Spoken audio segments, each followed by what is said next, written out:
All right. Well, we open up our meeting this afternoon with something new, and that's the first ever presentation of the Regents Award for Distinguished Service to the University of Wisconsin System. First, a little background on this award. This past March, members of the board unanimously approved the creation of a new Board of Regents Award to recognize distinguished service to the UW system. Uniquely different from other Regent Awards, which honor achievements at individual UW system institutions, this non-monetary award recognizes dedication to the system as a whole. Former Regent Mike Spector, who's right here this afternoon, who proposed the award along with President Riley, explained that the award would be, quote, reserved for recognition of a demonstration of extraordinary commitment and dedication to the advancement of our system, end of quote. President Spector also noted, quote, in recognizing those who make special contributions to the UW system, we reinforce the value of the system itself. I couldn't agree with that more. And the couple whose service we honor this afternoon sets an exemplary high bar for the consideration of future award recipients. The first ever recipients of our Regents Award for Distinguished Service to the UW system are John and Tashia Morgridge, both alumni of UW-Madison. Their history of commitment and service to higher education in Wisconsin makes them ideal recipients of this award. Their contributions not only help those who attend UW-Madison, but also those who attend public 2- or 4-year higher education institutions in Wisconsin. Let me share, if I could, some of the ways in which the Morgridges have made a difference. In 2007, they donated $175 million to endow the Fund for Wisconsin Scholars. This endowment provides grants for lower-income students graduating from public high school to attend one of the UW system's 2- or 4-year colleges or universities, or a Wisconsin Technical College System institution. The size and the nature of the Morgridges' endowment gift is unprecedented in Wisconsin. The Morgridges also provided major funding for several facilities at their alma mater, UW-Madison, including construction of a new business school, Granger Hall, renovation of the School of Education building, and the restoration and preservation of the Red Gym. In addition, the couple created the Morgridge Center for Public Service on the UW-Madison campus, which encourages student volunteerism, and they supported the No Naming campaign for the UW Business School. And if that wasn't enough, in 2006, the Morgridges gave $50 million towards the Wisconsin Institutes for Discovery and the Morgridge Institute for Research, that public and private partnership of world-class biomedical research enterprises. We could go on, but you get the idea. By the way, you'll find in your folders a news story from the Capital Times in 2010 about the Morgridges' philanthropic nature. The Morgridges are real life examples of so many qualities intended to be honored by the Regents Award. Their unwavering service makes them a true inspiration to others. So at this time, it's with great pleasure and gratitude that we present the inaugural Regents Award for Distinguished Service to the University of Wisconsin System, to John and Tashia Morgridge.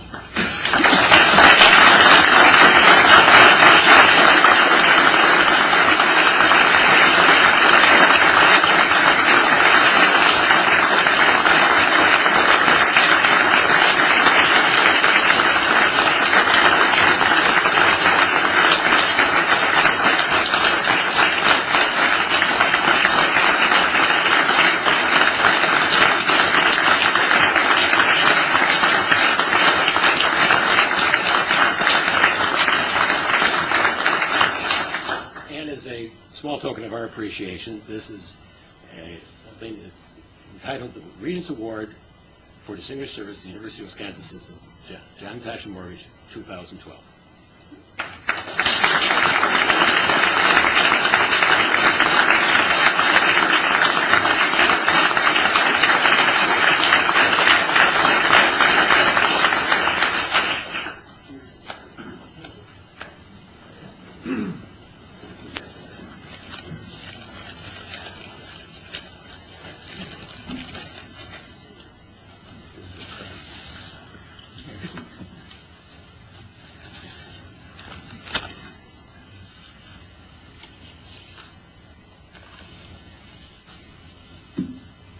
are deeply honored by this award, and I want to express our thanks to all of you for selecting us as your first recipient. It is indeed a unique honor. We're humbled by it, but we want to thank you very sincerely. So, that said, you have given us a greater gift. You have given us a gift of being part of the educational process in higher education here in Wisconsin. You know, typically at our age, this time of year, with perhaps the exception of the football game next weekend, we would be in either Arizona or Florida, playing golf, going out for cocktails most nights, perhaps a round of bridge occasionally. Instead of that, you have provided an opportunity to us to spend our time, even in February, visiting schools here in the state, meeting young people who are smart, energetic, optimistic, and refreshing on a continuous basis our souls. I think you probably have experienced the same thing, serving on the Board of Regents. It is a wonderful gift, and we thank you very sincerely for that opportunity. So where did this idea of the Fund for Wisconsin Scholars come from? It came in newspaper articles. We have very few original ideas. No, they aren't necessary in our world. There are so many good ideas that float past you. The key is to be able to recognize and take advantage of those ideas. And this idea was an idea that was propagated by the Gates Foundation. And we actually mulled about it for a couple of years, at least. And we actually exposed it to people here on the campus and friends of ours. And we had a dinner one evening, and we're talking about this idea. And, you know, one of the keys to successful implementation are the people. The people who you select to carry out those great ideas and are part of your team at carrying them out. So we were having this discussion, and we raised a bunch of questions and discussion on what it should look like and so on. And the next morning we got an email from one of these individuals who had spent evidently part of the evening and maybe the early morning, because of course you're 2 hours ahead of us in California, and had come up with a bunch of additional ideas. And I turned to my wife and I said, I think we have found our leader. And we were right.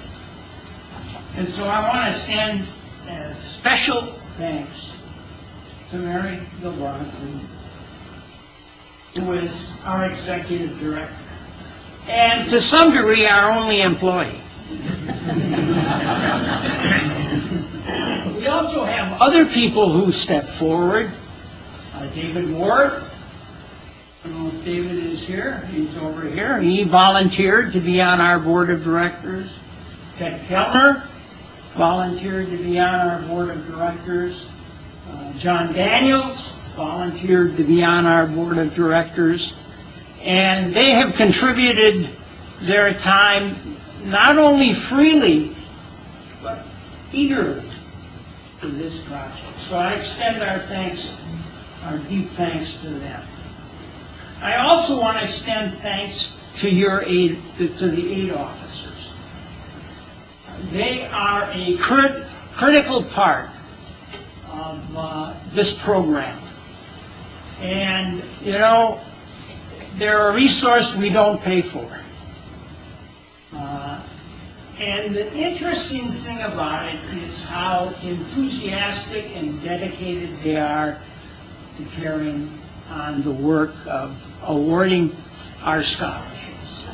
So we, in effect, operate with a very small capability, but that capability is leveraged to a great degree by the 8 officers on all of the campuses.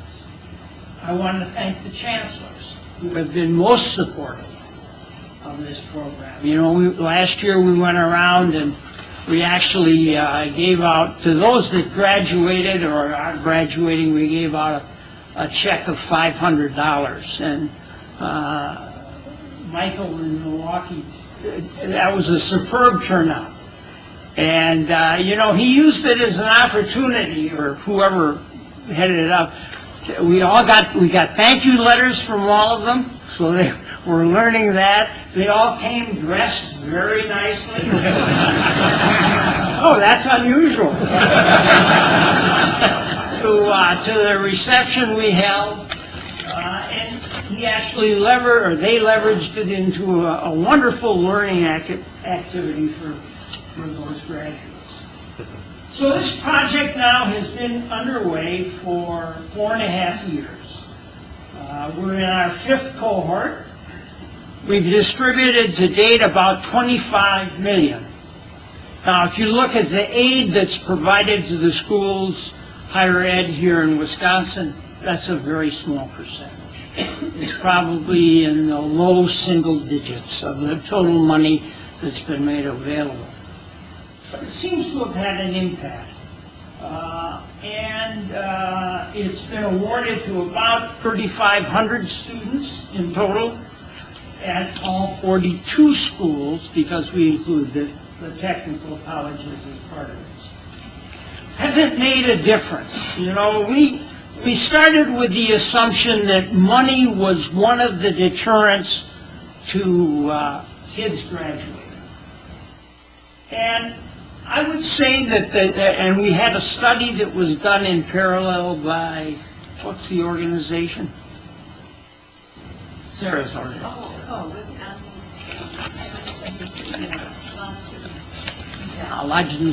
Of the first cohort, which was probably a mistake. We should have taken a later cohort because our performance has improved, or their performance has improved. In part thanks to the colleges themselves. We have not studied the tech schools. We have studied, she did study the 2-year colleges, and except for those that transfer and go on to 4 years, and I don't have the exact number of those, it has not made a particular difference in that category. In the 4-year institutions, what we've seen is better retention, and these are not large improvements. These are not large improvements. Better retention, more credits taken, better grade point average, and better involvement. So, you know, this extra money has resulted in probably less working hours, and while they haven't necessarily invested that in study, they have invested that in involvement. So they're more involved in the schools than those in the comparative cohorts. So those are and our trends are positive. Our numbers this year are better than our numbers last year, and that's across all cohorts. And I think some of that is better understanding. For instance, there are fewer students that drop out of the program and remain in school. They now understand the ground rules, and they make an effort to stay compliant, which is carrying a full-time load. They can't be part-time students. The challenge remains the first-year drops. We lose most of our students, and I think that's true also across the board in the first year. And that's a challenge to us, and one of the things that we've undertaken is the joint study we're doing with the system on support services for students who are struggling, particularly in their first year. And it's our goal to come up and work with the system to better make those services available. It's not our intent to provide services, but it's to make our students more aware of what services are available on their campus. And so that's one of the things that we're looking at. The other thing that's more challenging, and certainly the urban schools have a good feeling for this, is that a lot of students come unprepared. Unprepared, particularly in math, to take on the offerings that are available. I was at a session this past week, and the head of Milwaukee Technical School said they offer something over 200 different programs. If you have to take remedial math, you probably only have a selection of less than a dozen. So it narrows, it tremendously narrows those choices. Now, never to be without a new project, we decided, and my wife will speak to that, she actually voted to go second. Yes. She'll describe the other program, but I want to close by just saying we're honored to receive this. We thank you for permitting us to play in your sandbox. And, we look forward to meeting these energetic students in the coming year. So with that, Tasha. Thank you very much. And I'd like to start with a little story about this new project that we have started doing. Our son, John, and his wife, Carrie, who have a daughter here who's a sophomore and loving it, by the way, they started a project, maybe 5 to 7 years ago, where they were supplying interactive whiteboards to schools in Colorado. And we kind of watched this project of theirs and saw the way it was working and what was working, what wasn't working, where it was working, how it worked. And after vetting their project, we decided this might be a great idea to steal. As John said, it's always better to start with someone else's idea, find out what works, and then tweak it so that it works for you. So 2 years ago, we started a project in Wisconsin that we call the Wisconsin Technology Initiative. And this goal of this initiative is to bring technology and professional development to K-12 schools across the state of Wisconsin. And we've been very fortunate, as John said, you have to find a good leader. We have found an excellent leader for this program. His name is Mike Kerr, and I thought he was coming today, but I don't see him at the moment. In any event, he is on loan to us from Cisco Systems. He's been on loan for the last 2 years.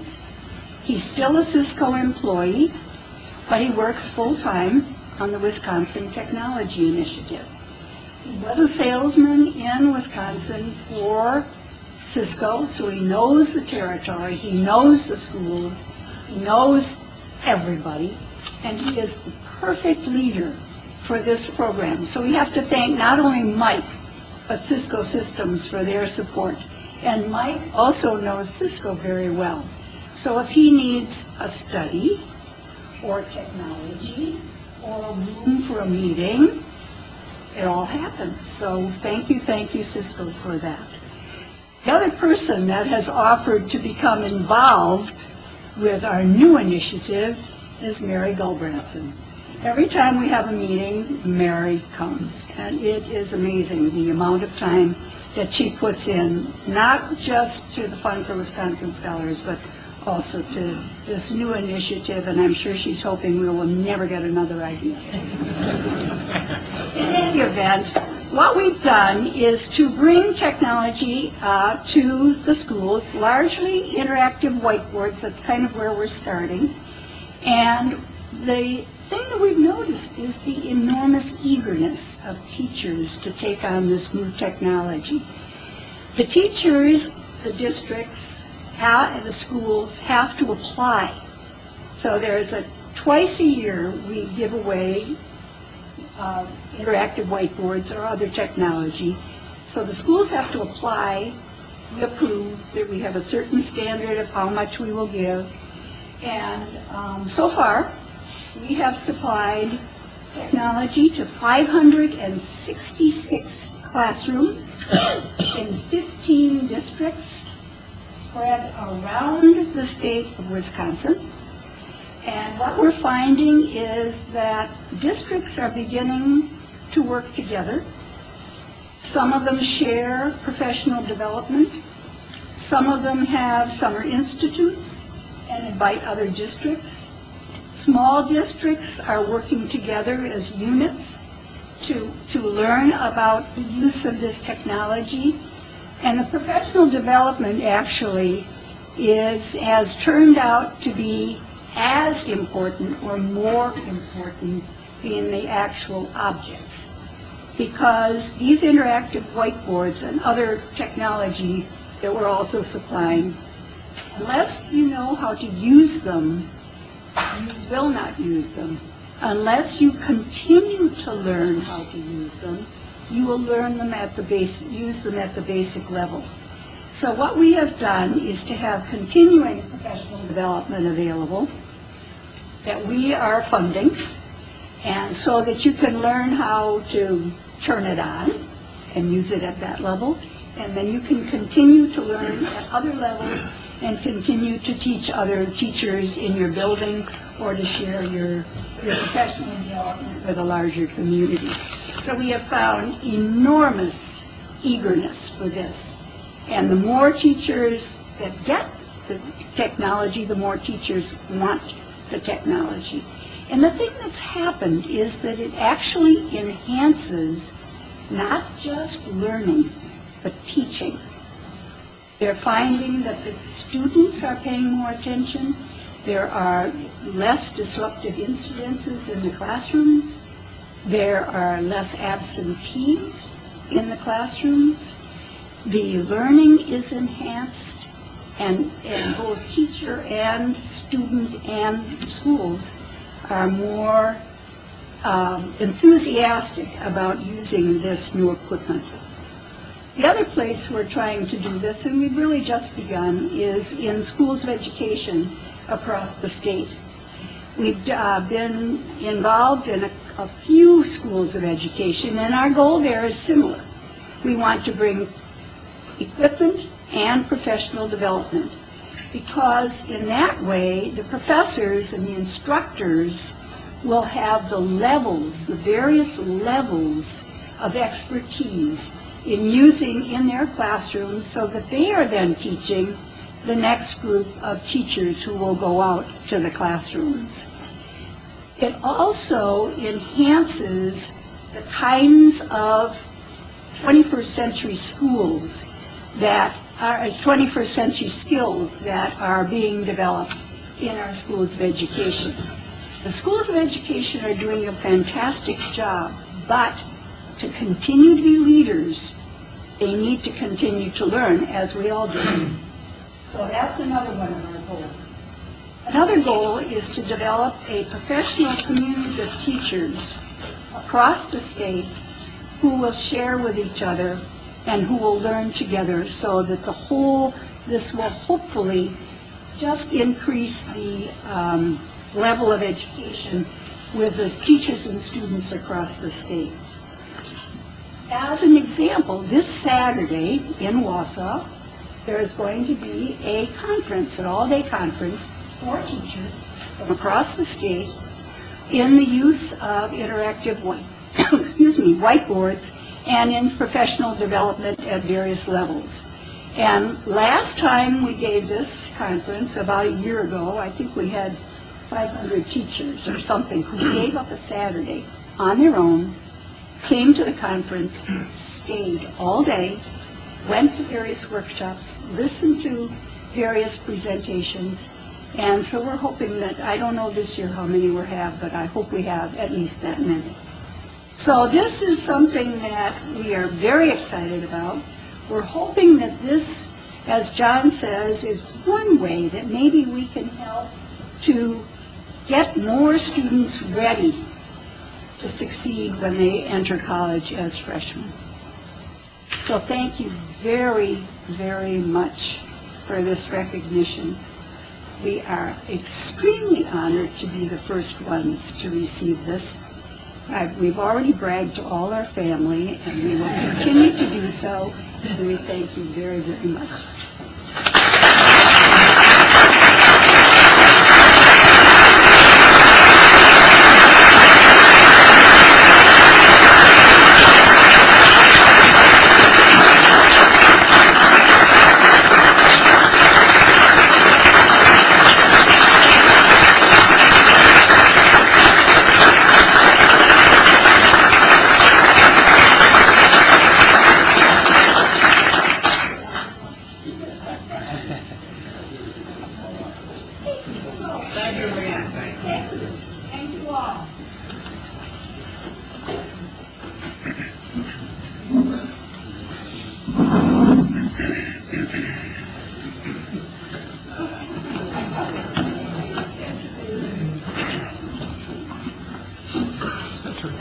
That's a tough.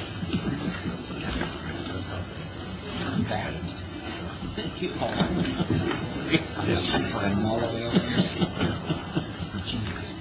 Well, while we're in a congratulatory mood, I'll turn it over to Kevin for some more recognition.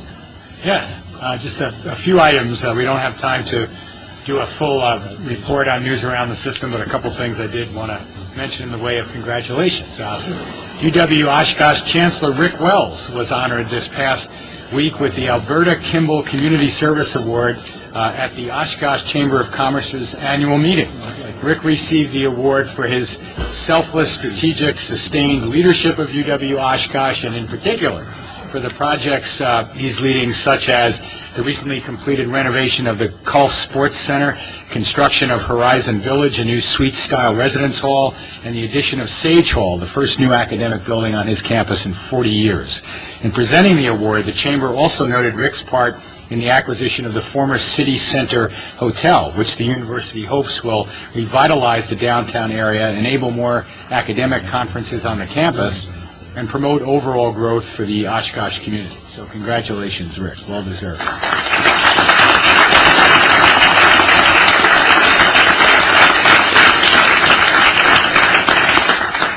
In other accolades, Dave Giroux was recently honored by the Madison chapter of the Public Relations Society of America as the Communicator of the Year. Dave was recognized for his public relations work over the years with the American Red Cross, with Alliant Energy, and the UW system, as well as his personal involvement in Lily's Fund for Epilepsy Research.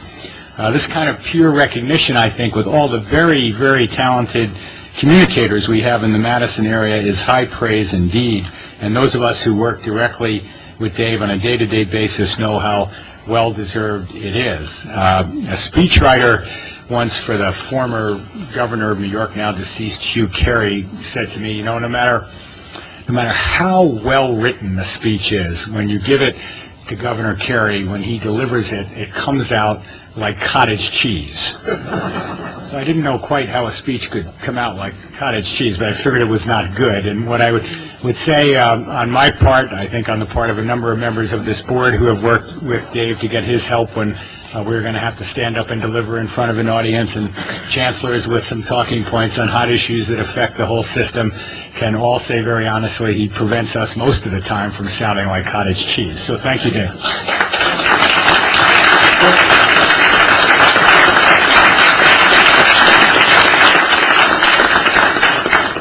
And a final note, this is a sad one, one other item to share. On behalf of the board and the UW system, I'd like to extend our condolences to the family and friends and colleagues of Dr. John Kerrigan, Chancellor Emeritus at UW-Oshkosh. John died earlier this week in Dallas at the age of 76. He was the 9th Chancellor of UW-Oshkosh, serving from 1990 to 2000. With John at the helm, Oshkosh experienced remarkable academic achievement and success while forging groundbreaking educational partnerships at home and in countries around the world. John was a Wisconsin kid. He was a true, at the same time, internationalist who knew and loved Wisconsin's culture and its people and took that out to interesting places all over the world.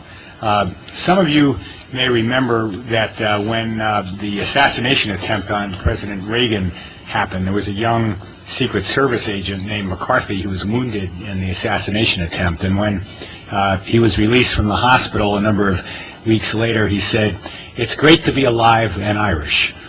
And when I think of John Kerrigan, that's what I think of. So back to you, President Smith. All right.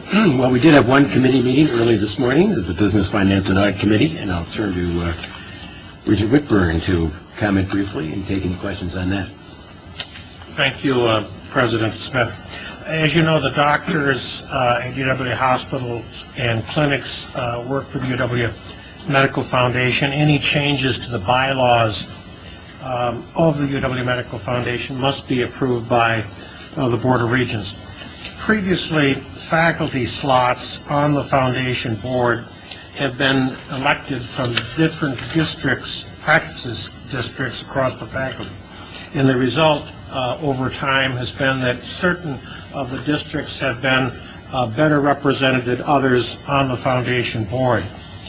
The proposed bylaw changes before us permit open elections of faculty representatives to the board, setting aside the previously in place district selection system. This also applies to the method of selecting members of the Foundation's standing committees. The Foundation Board has approved the proposed changes, as have members of the faculty. So I would move the proposed changes to the bylaws present before you in Resolution 12A. Your second? Second. Discussion? All in favor? Aye. Opposed? Thank you. Thank you. Before we get to the discussion on the veterans at UW, we have a resolution before the board calling for approval of the expanded reporting expectations for NCAA Division I athletic programs.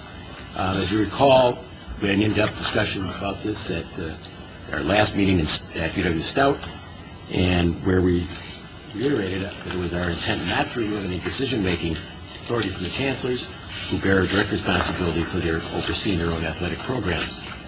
Rather, this action is simply a forward-looking process that will facilitate consistent information sharing and across the UW system. We remind you that it falls to the board, as university's governing body, to ensure that appropriate and adequate policies and processes apply to all areas of university operations. Kevin, would you like to get us started? Yes, thank you, Regent Smith. And as Brent just noted, clearly it's a strong priority for all of us to uphold the integrity of UW's athletic programs, preserving public trust and confidence in every element of campus operations. Last month, Michael Morgan, our Senior Vice President for Administration and Fiscal Affairs, told us that the recommended new reporting process includes annual presentations to the Board of Regents, periodic reviews of significant financial arrangements and compensation agreements, an annual certification letter, and protocol requiring violations be reported to the Chancellor. Elizabeth Dion, the Systems Director for the Office of Operations Review and Audit, further told us that the new reporting framework would help increase understanding of matters related to academics and student-athlete welfare, compliance, and other relevant information such as competitive achievements. We also heard from Barry Alvarez, UW-Madison's athletic director, who voiced support for these additional opportunities to engage the Regents in understanding and oversight of university athletic programs, and we certainly know that Chancellor Ward supports this initiative as well. The Regents had some questions and suggestions in that discussion at UW Stout, and we've tried to incorporate those concerns into the resolution before you here today. So we will ask for your approval of this resolution. The new reporting process would be implemented first by the UW system's 3 Division I athletic programs. That would be UW-Madison, UW-Milwaukee, and UW-Green Bay, and then roll out to encompass the Division II and III athletics programs in the system. In fact, UW-Madison is slated now to make the inaugural report to the board at our meeting in Madison next month, the December board meeting, which UW-Madison will host. So to give us some more detail on this, I'll turn things over to our Senior Vice President Morgan. Well, good afternoon. Actually, President Riley, both you and President Smith did a very fine job in giving about all the detail I need to give.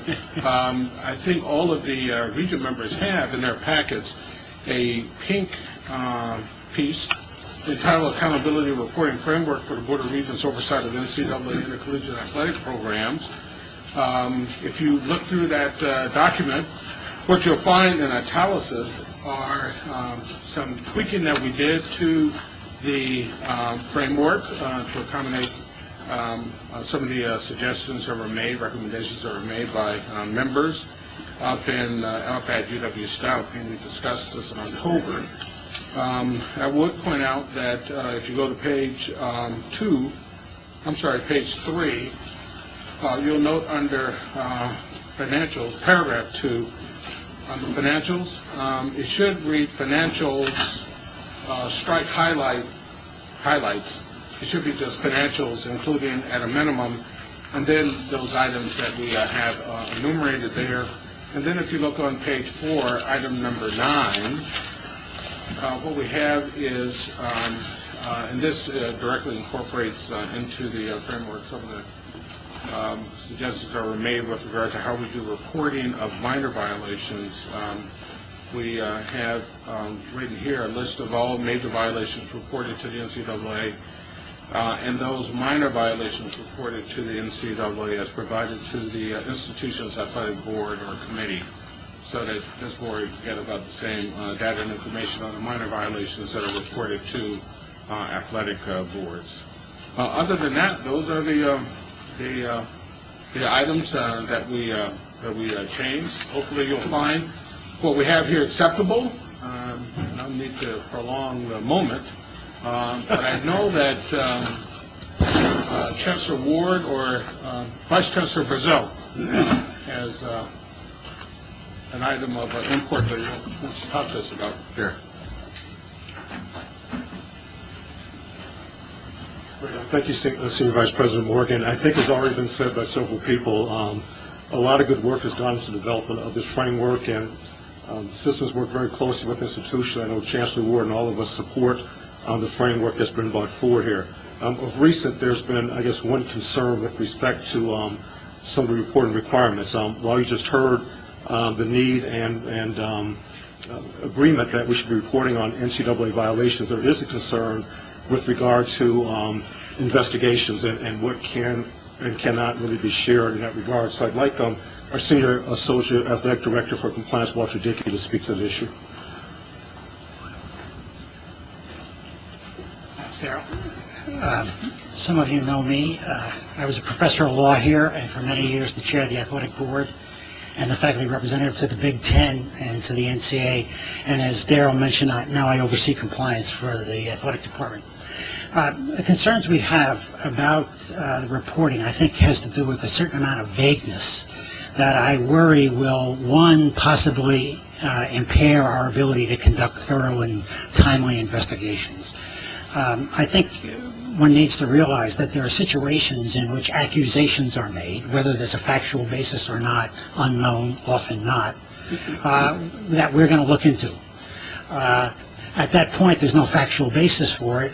Would you say you suspect it? I'm not even sure I'd go that far, but I don't really want to be in a situation where there's ambiguity about what we're supposed to be reporting and where we're not supposed to be reporting. And certainly in situations in which I felt to report it out would be to impair our ability to investigate it would be worrisome to me. Secondly, I point out that there are situations, and we just had one within the last couple of weeks in a hockey matter, in which the NCAA very strongly indicated to us that we were not to discuss the allegation. Now, the allegation did not involve any wrongdoing by this institution. It involved wrongdoing by a young man.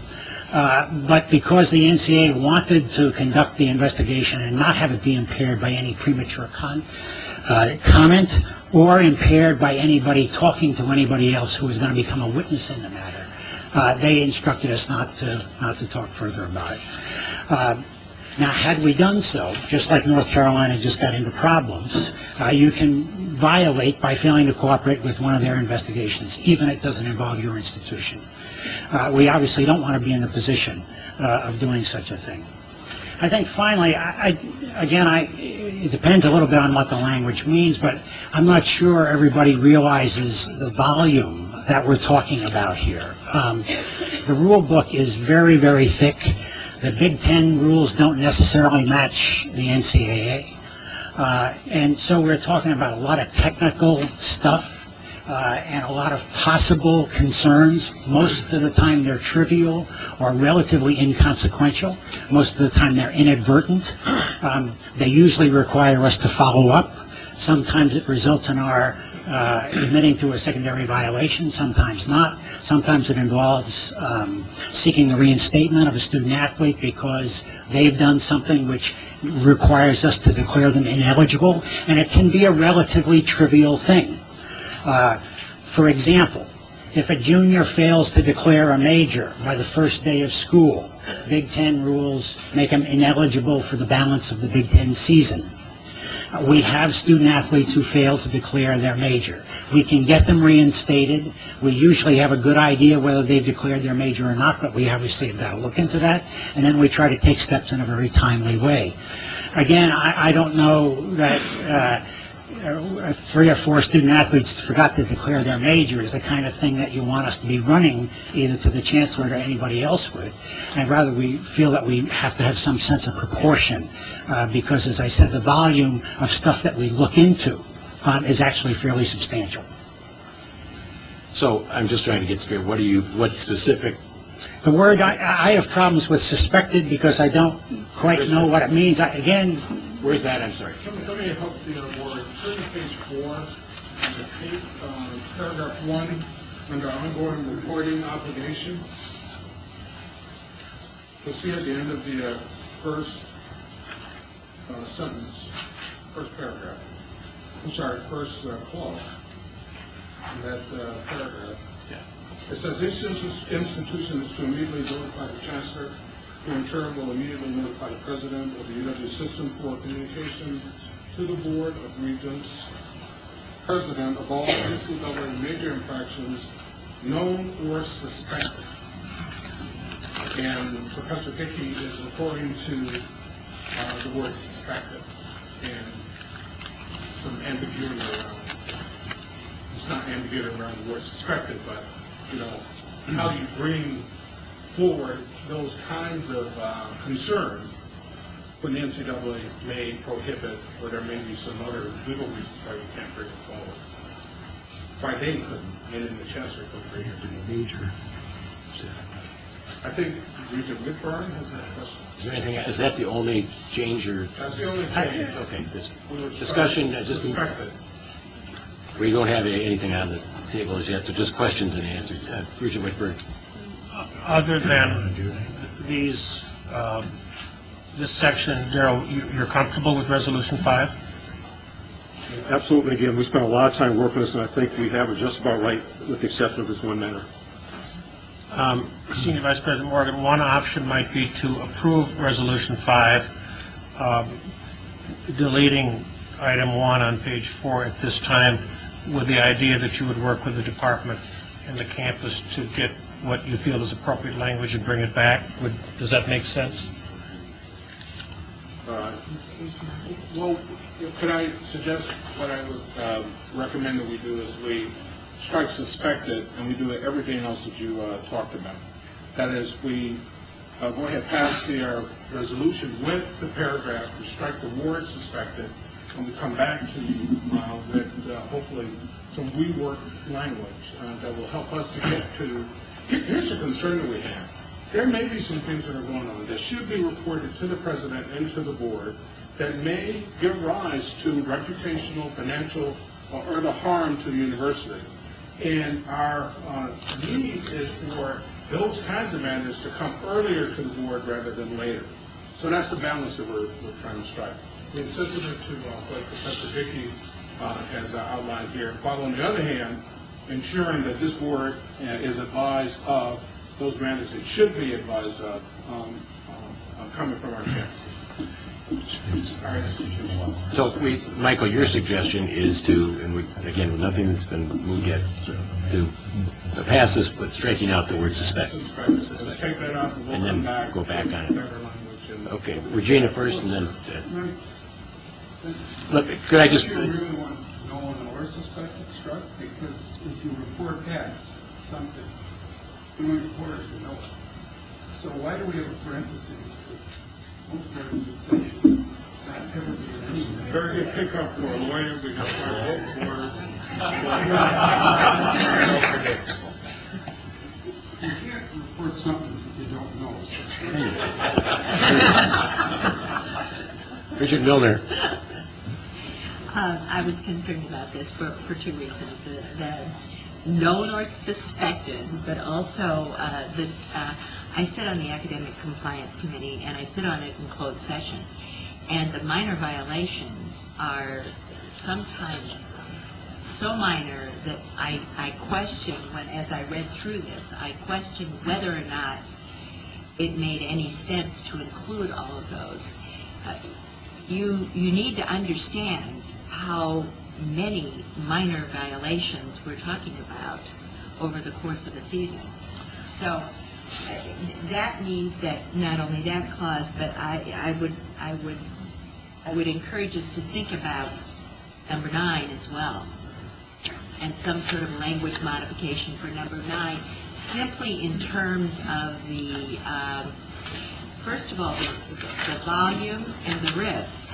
The risk is for minor infractions is very minimal, and the volume is enormous, both in terms of reporting it out and our receiving it. How many minor violations? You just give us an idea. In a year. We 23 last year. 23. Okay. Can I make an amendment? Well, let me just talk. Let me just ask. Maybe I'm missing something, but number 1 refers only to major infractions, not minor infractions. She's talking about different. I'm talking about number 9. I heard number 9, but we're not getting flooded with minor infractions under number 1 here. Well, a couple things. One is we don't know at the time we start. Secondly, the language at the end of the paragraph talks about, and I assume it modifies everything in what comes before it, concerning the events to respond appropriately, and before that, which might spark unusual public interest. We certainly have secondaries of that kind. Did you want to make a motion? Yes, I move that paragraph 1 be amended to strike the parent, be amended to strike, quote, parent, known or suspected as a parent, end of quote. Okay. Because then we got to get a motion on the floor for the entire resolution first, as amended by you. But we don't have a... We do not have a motion. I'll move Resolution 5 and accept that as a friendly amendment. That's what I was. And I'll second. Okay. So resolution with the wording that Michael, I think, also pointed out. There was one change in. Point of information. We'll come back to you with hopefully better language. Is there discussion then on the resolution as amended? Well, let me just comment that I was one of the ones who suggested that the athletic board or committee, if there is one, ought to be involved in this, and I'm pleased to see the addition of number 9 to the policy. Further discussion? Would you take it? We have representatives from Madison here, but what about the other DH1 programs? Is everybody comfortable with this? The other schools? We took the time to brief UW Milwaukee and the Phoenix of UW Green Bay. and they were satisfied at that time. We have not heard any subsequent concerns, so we assume. And I see Michael nodding. There's a nod. Yeah. Julius, all right. He's in the bathroom, so he agrees also. Thank you for that interpretation. We'll follow that in future votes as well. Any other discussion on the resolution? Seeing none, all in favor? Aye. Are you opposed, Chancellor? No. Anybody opposed? Thank you very much. Thanks.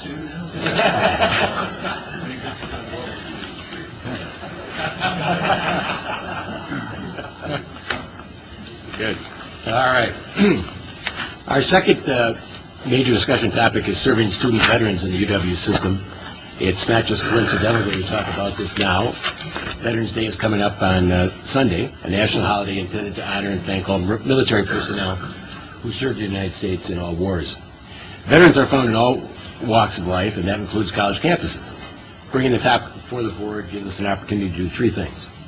First, to highlight the range of services that the UW system provides to student veterans. Second, to honor and thank veterans in our UW system. And third, to discuss the challenges facing student veterans and UW institutions. The number of student veterans served by UW institutions has increased by more than 200% since the Wisconsin GI Bill was implemented in 2005. Still, they represent less than 3% of the total student population. We know that these student veterans often face unique challenges and other non-traditional students do not encounter. Today we'll be learning, we hope, a little bit more about some of those challenges. On behalf of the board, I'd like to extend our gratitude and respect to the men and women who have served the United States, both far and near. That includes one of our own, Richard Mike Felbo, who's a veteran of the United States Army Vietnam Medic Corps. Mike, I'd like to have you say a few words. Thank you, Brett. This is an important topic for the Board of Regents and for all of our universities. It's very important, and it's obviously a very personal issue to me.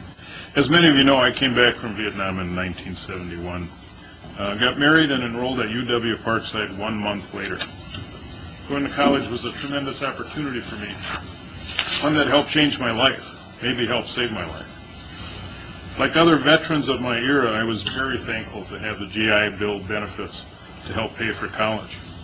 And I was equally thankful that UW Parkside gave me the opportunity. They believed in me. Nonetheless, the transition was very difficult, to say the least.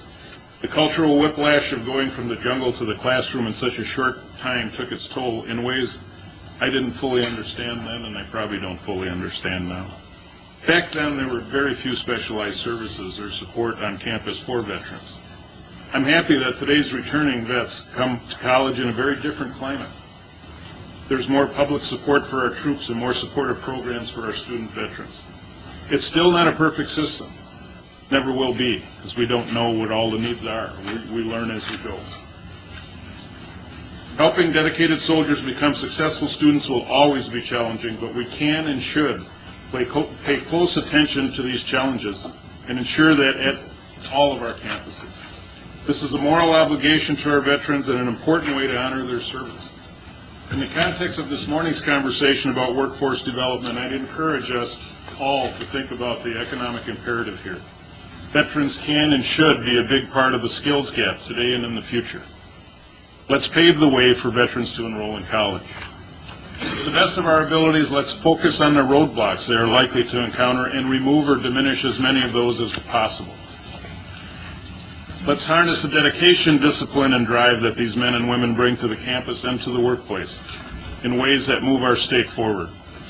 So to the veteran students here today, thank you for your service and welcome home to your UW home. All right, Kevin? Yes. I'm very proud of the UW system's commitment to veterans. We currently have a record number of them. Brent alluded to the increase of 200%. There are now more than 5,000 student veterans enrolled at our UW institutions, many of them taking advantage of the Wisconsin GI Bill. My younger son happens to be one of them, as a matter of fact. I know all of us in this room share my belief that offering veterans a chance to earn a college degree is a meaningful way to honor their personal sacrifice for this country. And I know that in addition to Regent Falbo, we have a number of veterans with us today, and I want to ask all of you who are here to stand so that we can recognize your service. Will the veterans in the room please stand up?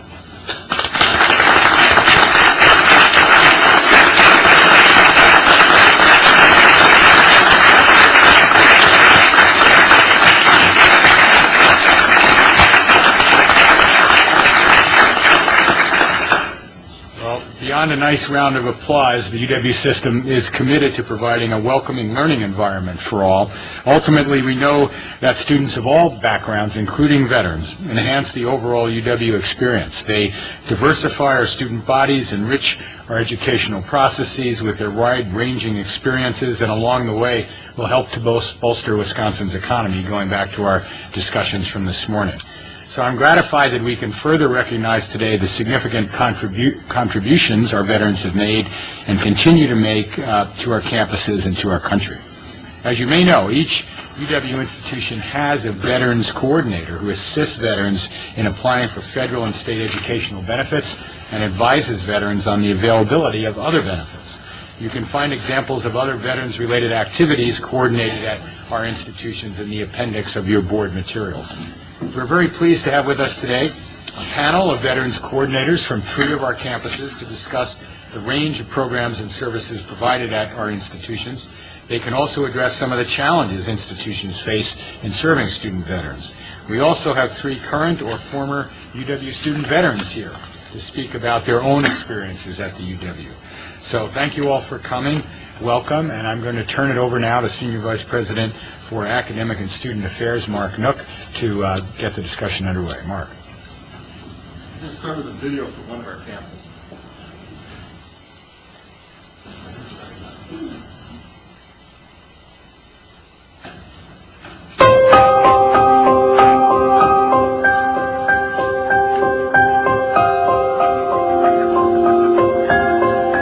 When you go to combat, you can survive anything, but sometimes when you come back, transition's difficult.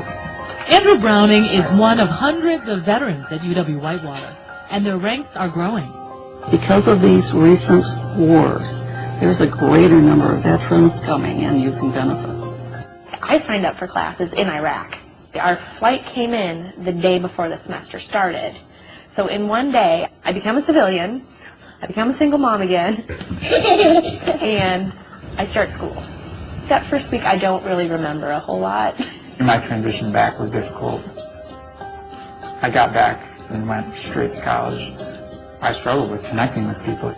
It's not like a typical teenager. Like, the second time I went to Iraq, me and my team would go in, pick up the dead bodies, make sure they was buried properly. I just blocked everything out and just did my job. But then when I returned home, it was difficult at times. There's a lot of pride that goes into being in the service and being tough. Veterans don't always know how to ask for help. At UW-Whitewater, help begins here with Jan Norden. Probably a 15-credit holding. First and foremost, she helps veterans get the benefits they earned. The Army give you all these great benefits, but they never tell you how to use them. It's nerve-wracking. They've created more complicated benefits. Any problem I have, I can go to Jan and be like, what's going on? And she's like, oh, you know, I've seen this before. I know what to do. We like one of the only schools that have actually a veterans coordinator. There's a lot of servicemen on this post. She's advocating for our rights every day. She's working hard. It hasn't gone unnoticed. Jan has twice been honored with the Department of Defense Patriot Award for her outstanding service to student veterans. She's passionate about it. I mean, she works day in and day out on our behalf. But they can always reach me if they need to. Sometimes there is that sort of hopeless feeling like, well, I had all this structure and support, and now I don't. To do well in college, you need to do more than just go to classes. You got to have a sense of belonging. Many veterans have found that here. UW-Whitewater is named one of the best for vets among U.S. colleges and is regularly listed among the top military-friendly schools in the country. Veterans here formed a group that meets regularly, and they even have a dedicated space. It's like a safe haven. If you have an issue with a problem, and you just talk to your fellow soldiers. Though Jan leads the charge in fighting for veterans, she's not alone.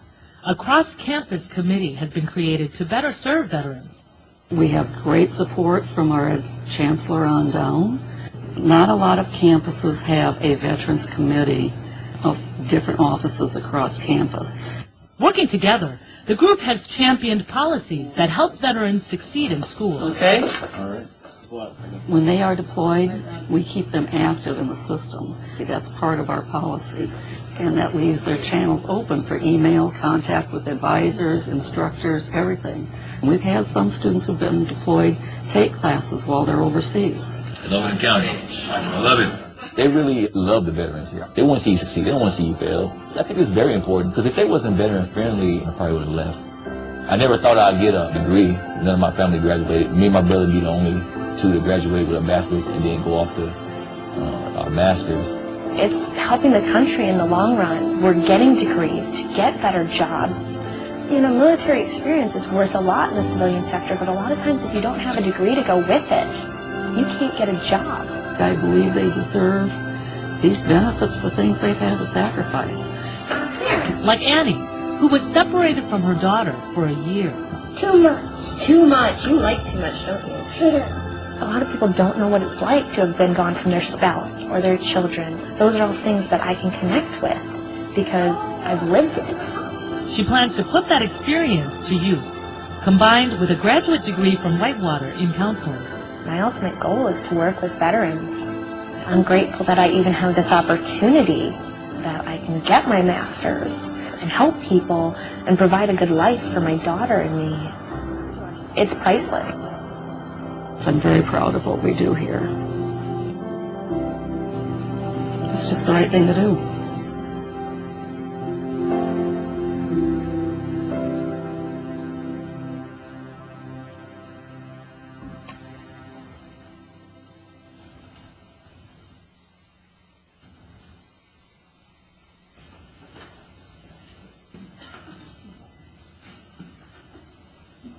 I'd like to thank GW Whitewater for putting the video together, and you'll hear more from Jan in just a little bit. First of all, Regent Falbo, thank you for the introduction and also for your service in the military as well. I'd like to recognize a few people before we begin. We're joined today by Lieutenant Colonel Eric Killen and Sergeant Major Ralph Rosemore from the Wisconsin National Guard. They are recruitment and retention specialists in the Guard and help many of our service people who are students continue to be active in their classes, but also continue to be active in the Guard as well. So thank you for coming in and hearing what some of our students and our veterans coordinators have to say today. Generally, at a presentation like this, we save all the thank yous to the end, but in case we get rushed, I want to take care of a few first. There have been two people in particular on the staff here at System that have made putting this together possible, and that's Jess Lathrop, who actually suggested that we do this presentation, so thank you, Jess. And Dennis Rhodes, the person, he's a policy analyst for us, but really kind of oversees the Veterans Affairs for us here at Systems and make sure that we're staying on top of the policy changes and benefit changes for them. We also have our veterans coordinators with us today and our students, and we'll introduce them in just a little bit. You have several materials in your packet that were forwarded to you earlier that describe the different services that are on our campus, and we're not going to spend a lot of time on those. Instead, we're going to look at some of the successes, some of the background of what our students are like, what the demographics are, how successful they are, and then we'll look at a little bit of the complicated nature of the benefits that are available to our service people and returning veterans.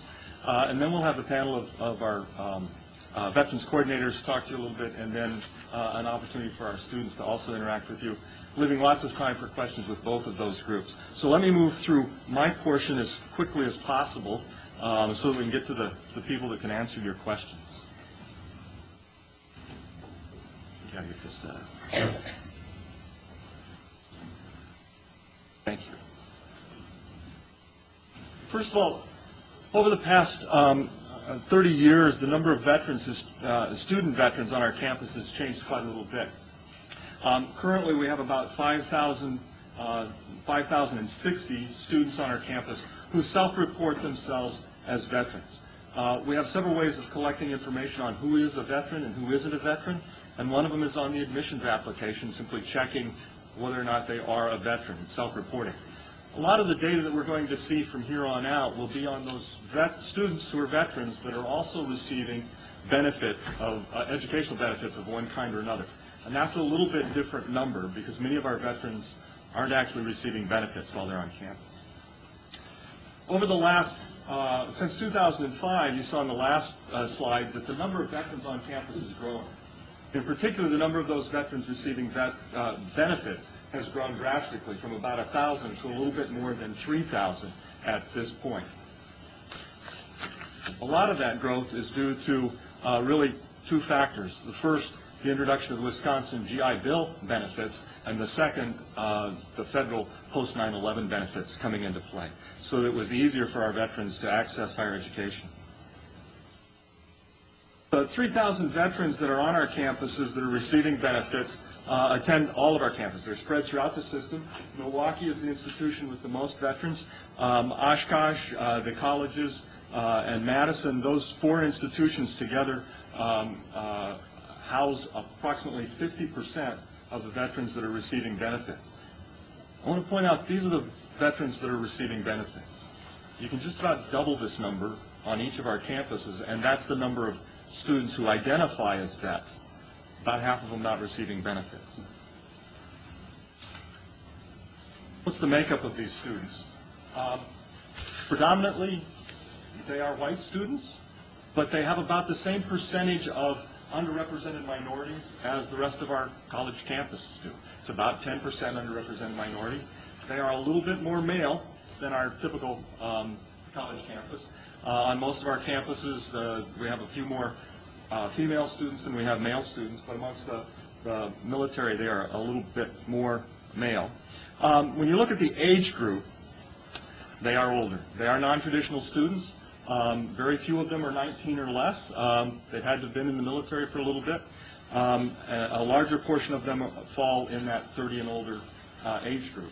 And what we'll see is that in terms of things like retention rates and graduation rates, they more track the non-traditional students than they do the typical 18 to 24-year-old. This slide has the distribution by gender, but in addition it has the full-time, part-time status.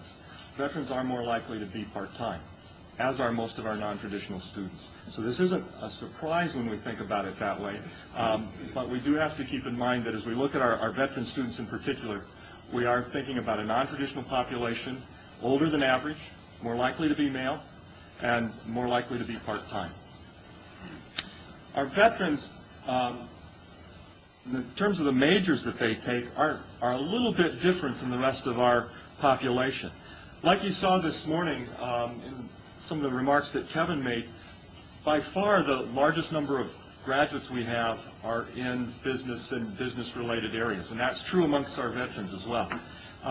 If you'll go down to this one where it says Homeland Security, so it's down the first five, 50% of our veterans who are receiving benefits fall into one of those five majors: the business and management, health professions, social sciences, education, homeland security, law enforcement, firefighting, etc.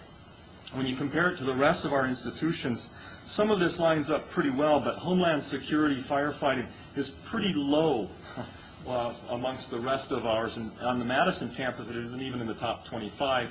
For our other campuses, it just sort of sneaks into the top 25. For our UW campuses outside of, not including Madison, the top areas are business, education, health-related health careers, visual and performing arts, social sciences, and biology. So it only differs by a little bit. When we look at their success rates, in particular retention rates, we do see a difference. Our new freshmen, the new entering freshmen, veterans, who are receiving benefits, have a retention rate of about 75%, regardless of which of the categories they fall into, whether they're underrepresented minorities, male, female. The retention rates are really about the same. They are about 10 percentage points below our new freshman enrollees. Okay? So they're about 10 percentage points behind. They are about on with our non-traditional students. They're really close to the typical non-traditional student. So we see similar sorts of rates with their retention. These are the retention rates for the new transfer students. The new transfer students have already completed some credits, most likely on one of our campuses, or they've completed some credits while they were in the service. So they're coming in with some background in how to be successful in higher education. And what we find is that their retention rates are very consistent with other new transfer students within our system. They aren't any different in terms of their success rates. And as we've always seen, the best predictor of current success and future success is past success. Most of the new transfer students have already figured out how to be successful as college students. They've made the transition from military life in many cases into college life, been successful at it, and now are simply changing institutions. And so they've already figured out how to be successful on our campuses and within our institutions. When we look at their six-year graduation rates, again, those that entered as new freshmen are not anywhere near as successful as those who start on the general population that starts on our campus. Typically, they are 16 to 19 percentage points below the general new freshman population, and they are also below our non-traditional population. The transfer students, however, the new transfer students who are vets, outperform our traditional students that transfer. They're about 6 to 8 percentage points more likely to go ahead and complete that degree in six years than the students that transfer within our system that are of traditional age. I'm going to talk just a little bit about the benefits next.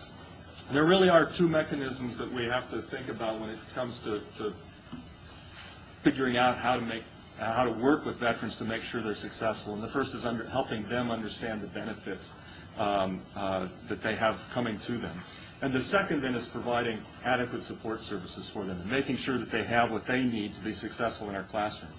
I want to help you understand just a little bit about those benefits. There's an array of benefits that are available to our students, and it is somewhat complicated. This is only some of them. These are the ones that are accessed by most of our students. There are 4 different federal programs under which a student might qualify for benefits, and then there's the state system. Sometimes they can mix and match these, sometimes they only qualify for one of them. And it can be very complicated to figure these out. Some of the payments are made to our institutions, and some of the payments are made directly to students. It's not something that you can just sit down and read and figure out. That's why I left the printing small, because I don't really want you to do that. That's why we have the veterans coordinators here. They understand exactly how to help students through this minefield, if you'll excuse the pun, of veterans benefits, because as a student, it can be extremely confusing. To add to the confusion, the benefits, especially the state and federal benefits, are linked. As you can see here, in order to access your post-9/11 benefits, you have to relinquish perhaps another benefit you might have coming. And to get the state benefits, you have to get the federal post-9/11 federal benefits. So you have to have relinquished that other benefit to qualify for your federal benefits to get your state. Thank you, veterans coordinators, for helping our students. This is not an easy job, just to figure out the benefits. And I don't expect anybody to understand these, but I do want us to understand exactly what the veterans face as they come back from an extremely structured system into a system that is known for its lack of structure, and our veterans coordinators providing a great deal of that support for the students to learn what the rules are, how to engage with the benefits that they have earned, that they have coming to them, and then to be able to access and use those effectively. Brief comment on the Wisconsin benefit. The Wisconsin GI Bill actually came out before the federal post-9/11 GI Bill, and in essence replicated the old sort of World War II veterans benefits, if you think about them. Provided payments and educational benefits as well. And those, as the new federal benefits came in, the post-9/11 benefits came in 2009, these didn't disappear. They continue to be there. They continue to work with them and set on top of the federal post-9/11 GI benefits. In addition to that, the Wisconsin benefits provide benefits to children and spouses of veterans who are 30% or more disabled or deceased. It's a very strong benefit. There are only 3 states in the country that we've been able to locate that offer that kind of benefit at the 30% disability or lower. There are a couple of other states that do offer it at the 80% disability. Most of the states, 32 of the states, offer what they call widows and orphans benefits. I don't like that term very well, but what it means is that there is a benefit for educational services and payments for the spouses and children of deceased and 100% disabled veterans. And 32 of the states honor that and add to it. Only 3 go beyond that and really develop down to at least the 30% level. So we are a leader in that regard. Now, paying for those benefits.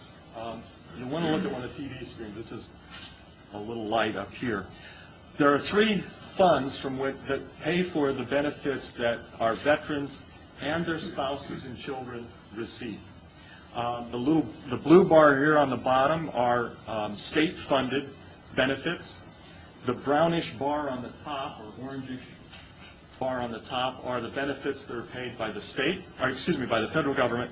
And the red bar are benefits that are paid by the UW system, primarily through a tuition set-aside that the Regents approved back in 2009. So this year, last year, $13,372,000 was paid for out of student tuition. One of the things that is going on with benefits in particular is a growing number of spouses and children accessing these benefits. One of the things that I think many people that are dealing with benefits are concerned about is that this is going to continue to grow. And we do have to think about how we're going to continue to fund these benefits for children and spouses.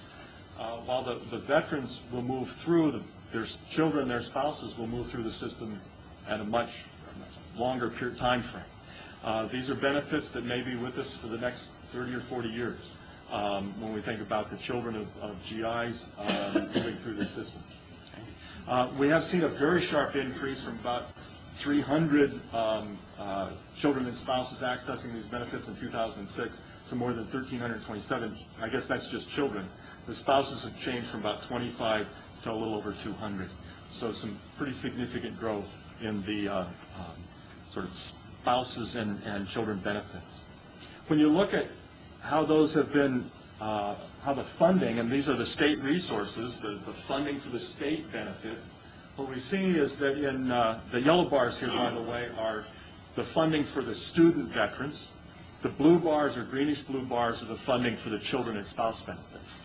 The peak in 2008 and 9 is followed by a decline for the veterans because that's when the federal post 9/11 benefits kicked in, and the federal government started to pick up the benefits, some of the benefits for the veterans.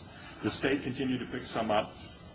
The federal government, though, isn't paying any of those spouse and children benefits. So those are continuing to grow, and you see that with the blue bars. And last year, we hit the point where the benefits that the UW system and the state are investing in child and spouse remissions is exceeded that for the veterans themselves.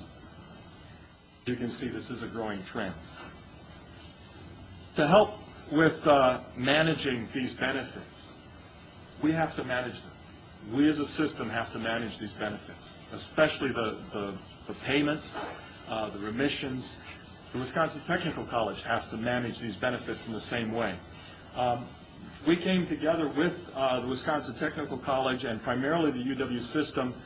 Jan Shepard led the work on this project. She's now retired from UW system, to build a website that does all of the tracking and reporting for GI benefits. We built it, and the UW system uses it, all of our campuses use it, but also the Wisconsin Technical College system uses it as well. So all of the reporting, handling of all of the GI benefits is handled through this web portal, secure web portal. Finally, the system has built a veterans education portal. This is kind of a fun site to go and play around on. It'll tell you about our campuses. It'll tell you how to access services. You can click on a city or a county and find out what higher education institutions are there. But it's also a great way for veterans to link not only with each other, but to know what services are out there at our various campuses. As I said, I wanted to move through this portion fairly quickly and get our panel up here. So I'm at this time going to ask our panel to come forward, the veterans coordinators, and find a seat over here.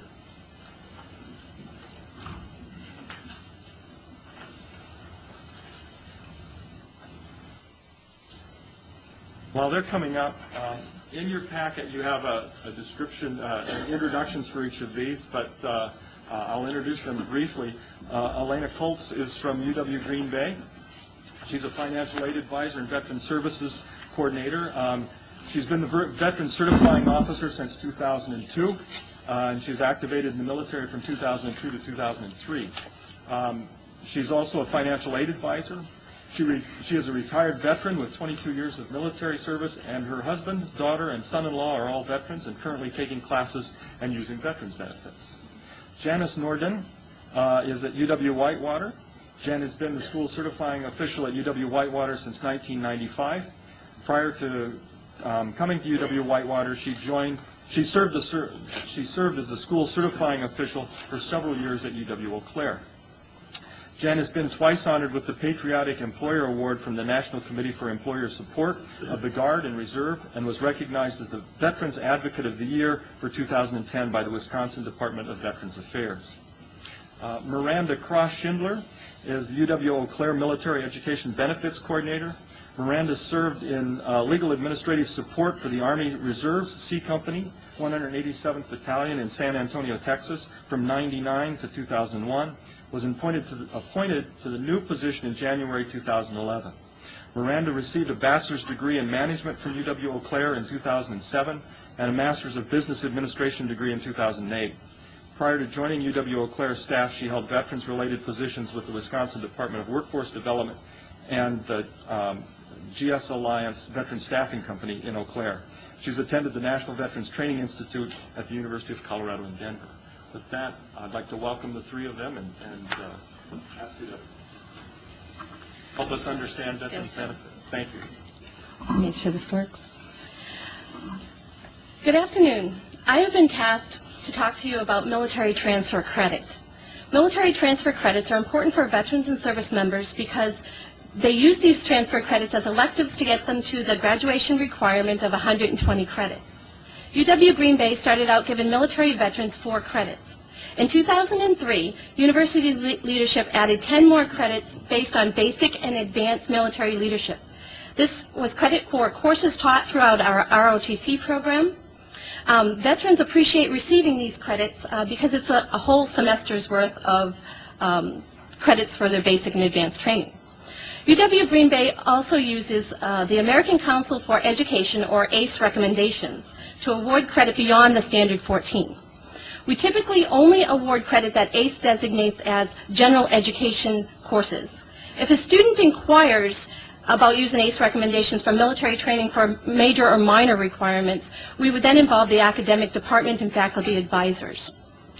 Veterans are also able to submit waivers for general education required courses such as world culture and ethnic studies. These waivers are based on training and educational experience while living and serving in another country. No transfer credit is associated with the waivers. One issue that veterans are currently experiencing at UW Green Bay is how to use military credits to meet the transfer student application requirement of 15 credits and 2.5 GPA. It would benefit adult veterans if we came up with a way to determine the grade value of successfully completing military education. Many adult veterans have been out of high school for more than 4 years and are told they need to take the ACT test as part of the application requirement. There should be some other way to review these adult applicants aside from treating them as new freshmen. The other area that I am tasked to talk about is faculty and staff training regarding veteran issues. The 32nd Brigade, based in Wisconsin, is being activated again this coming spring. Some students are being activated from school to a combat zone for the 4th time. Because those coming back from the combat zone sometimes head right into the classroom, it is very important for faculty and staff to understand their state of mind and some of the issues they face returning to school.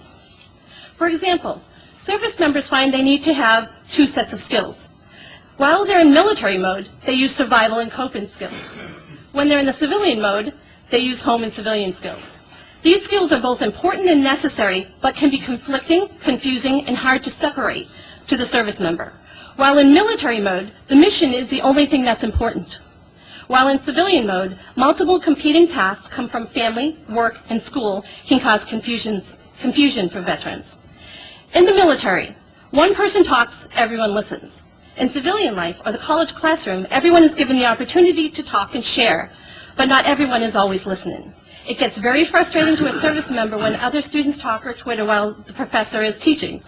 In the military, if one of your fellow soldiers was not paying attention, the whole training group could bear the consequences.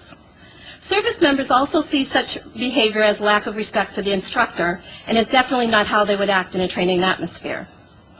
To the faculty member, the service member or veteran may seem quiet and withdrawn.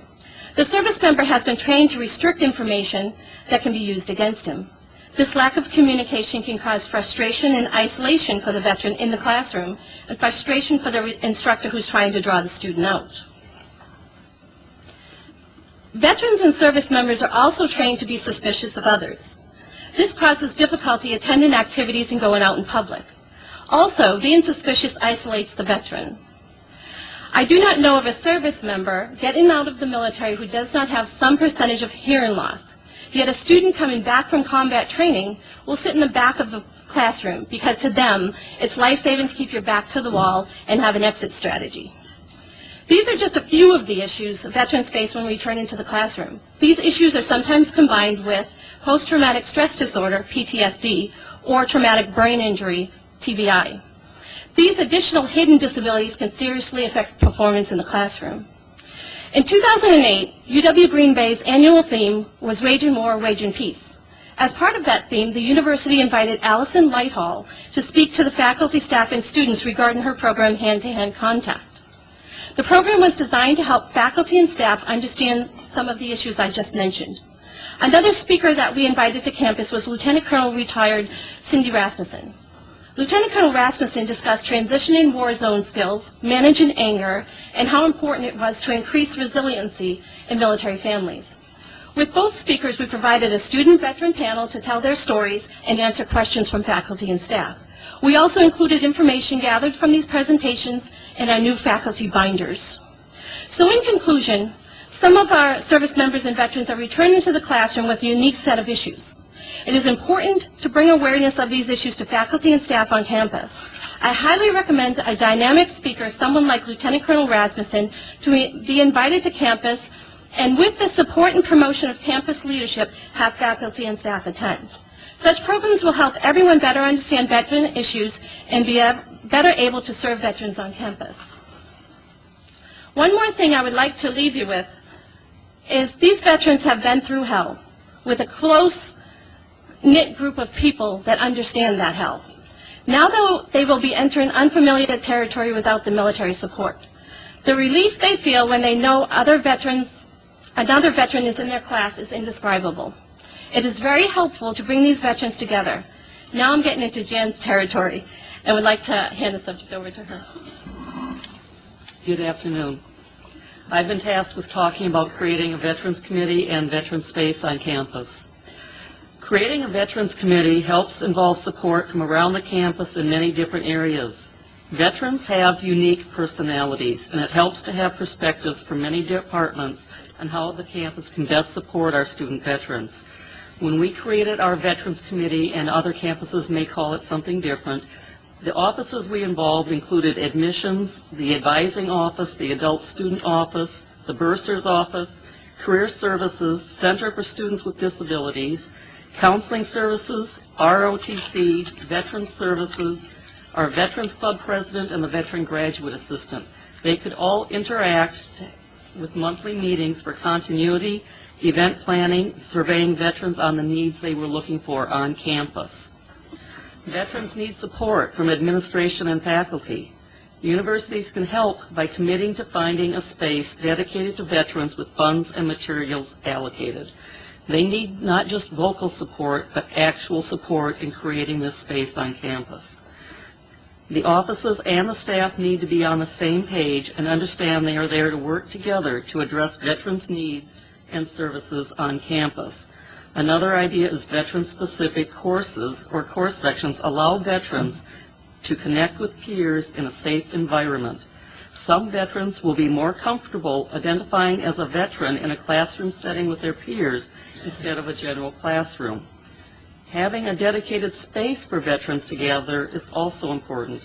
We have found this to be a stepping stone for involvement in establishing the Veterans Club, getting officers and meetings on a consistent basis, planning the Veterans Week activities, and working with other clubs and organizations. For veterans to feel comfortable in college settings, they need to know that they are not the only ones on campus that serve their country. For veterans, identity matters. Once a space has been found, realize that it may take time for the space to be fully utilized. When first established, not all veterans on our campus realized or remembered there was now a dedicated space for their use. This fall, we started to track how many veterans were using the lounge. We have grown from 3 to 5 students weekly utilizing the space 2 years ago to an average of 18 unique individuals using the lounge this week. There has been an average of 61 visits per week. The veterans themselves came up with a sign-in sheet this fall, although it is not required to sign in. Therefore, the numbers above are only those students who did sign in. The actual usage may be higher. Excuse me. Many veterans have commented that because most of them are commuters, they used to go home right away, then return to class for their campus for their class. Now they go to the lounge to study and or socialize between classes with other veterans. I can honestly also say that we have tried in the past to keep a veterans club going, but it has not been able to stay active. Because of the number of veterans that use the lounge, we were able to get the Veterans Club more active this year with structured officers, membership dues, and recognition by the university as a student organization. The students using the lounge become those students most committed to keeping the Veterans organization active. Again, in the past, there were only 4 to 6 students who might attend the meeting. This year, we have averaged 13 to 15 students attending meetings and planning activities, including participation in events for Veterans Week this year and planning a joint activity with ROTC cadets next spring, which isn't as easy as it sounds for regular military and ROTC. Thanks to an initial donation from the Red Cross and funding materials donated from various campus offices, our lounge has 2 computers for students to use, and they are now asking for an additional computer, so we have to investigate funding. Chairs with arm tables and laptop connections, a TV, mini refrigerator, microwave, coffee pot, an office for a graduate assistant veteran, and a private meeting room for studying or counseling meetings. The veterans have set up a coffee klatch 1 day a week with refreshments. This week they planned a potluck for veterans recognition and invited visitors across campus to stop by. To paraphrase a certain movie, if you find the space, they will come. Okay, so we've started veterans coming in where they spend their time once they're on campus, and now I'm going to cover meeting their mental health needs, how we're providing services to female veterans, and then how we are connecting veterans with the workforce. And I'm Miranda from UW-Eau Claire. So starting off, 40% of veterans that come back from Iraq have some sort of mental health issue. Might be anxiety, depression, PTSD. A third of these only receive minimal care. Another third receive no care at all. So it is a growing trend, and it's something that I feel responsible for helping while we have them in the university before we set them out to the workforce. It can impact their ability to concentrate, to recall information, and to interact socially. So what we're doing at Eau Claire, I'm lucky to say that we have a VA healthcare coordinator on campus each week, and his role is to meet with each veteran and ensure that they've been screened and are accessing any services that are provided by the VA. We also have in our Veterans Center telehealth station. Basically, if it's a computer monitor and the veterans sit down and they Skype with their psychiatrist. This saves them a trip having to go to the Minneapolis or the Toma VA, and it's so popular and convenient that over the last academic year it's increased 70%, 70. We maintain a very strong relationship with our disabilities office. This, as Mr. Bob Lowe had mentioned, we're fortunate to have these kind of services available because they haven't always been there. So it's important to provide the information, and I put what I call positive peer pressure on the veterans that I'm sitting with. I ask them the questions, are you getting your VA health care? Have you filed a disability claim? Hey, we have this office, and there's a lot of students using it. It's really cool. Go and check it out. You can get priority registration. You can get accommodations. So it's reducing that stigma and making them feel comfortable about getting help. We bring in guest speakers. We've had Lieutenant Colonel Rasmussen come on campus, and Connie Bankston, who's a polytrauma nurse from the VA, and she comes and talks about reintegration issues and mental health. If we are conducting faculty staff training on campus, we always include a portion on mental health, provide indicators for our staff members to watch for, and then make sure that they know what referrals to make if they encounter that.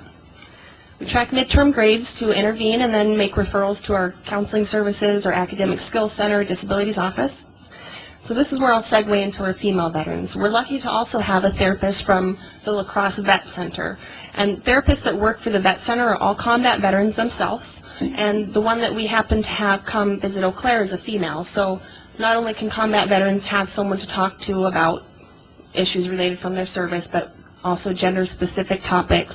Females can go and talk to another female. Last year we had our first annual lunch discussion for female veterans. They were invited to read 2 very short articles, and then we just discussed them over lunch. We're going to repeat that. We actually partnered with WDVA and held a Women's Veteran Expo in Eau Claire, and all female veteran students were invited, and I had 12 students show up, so we're hoping that events like that continue.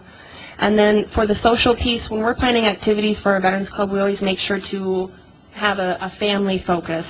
Bring your kids, we'll go to the zoo, go to the pool, have a picnic. So we're not just gearing that towards your traditional aged male veteran students. So lastly, as you know, my background is in veteran employment, so I understand what's coming after they get that piece of paper, and ideally it would be a career in their field of study. So we do maintain a very strong relationship with Job Service, and we have a Veterans Employment Representative holds office hours every week in our Veterans Center, and his job is to help veterans translate their military experience, create a resume, practice interviewing skills, do a job search, find out what leverage can my veteran status get me out in the workforce. We provide information on jobs that are available on campus as well as off campus. I receive a number of emails with job announcements from local and state level. Those are compiled and shared with students on a regular basis. We do a lot of referrals to our career services department. Sophomores, it's time to start investigating maybe an internship. Juniors, go check out work study, volunteer, service learning, any sort of job opportunities to get prepared. We also hold regular employment workshops in our Veteran Center. Recently we arranged business tours for local businesses that are known to be military friendly. This is really important because it gives them face time with a hiring authority, starts building that network, and actually shows them what that company looks like on the inside of those 4 walls and gives them an idea of what life will be like after graduating. 3 points here left. The Year of the Veteran, obviously, we've had lots of great job fairs across the state. The one that was held in Wisconsin, or in Eau Claire rather, in March, there was 12 veteran students that attended that. 4 of them received on-the-spot job interviews, and 3 actually ended up getting jobs just from going to that job fair. We recently developed a partnership with American Corporate Partnerships, and this is a year-long structured mentorship program, boy, that's a tongue twister, with corporate professionals and OEF, OAF veterans, and it's a nice way to have a mentor and someone to ask questions and get a feel of what it's going to be like in corporate America.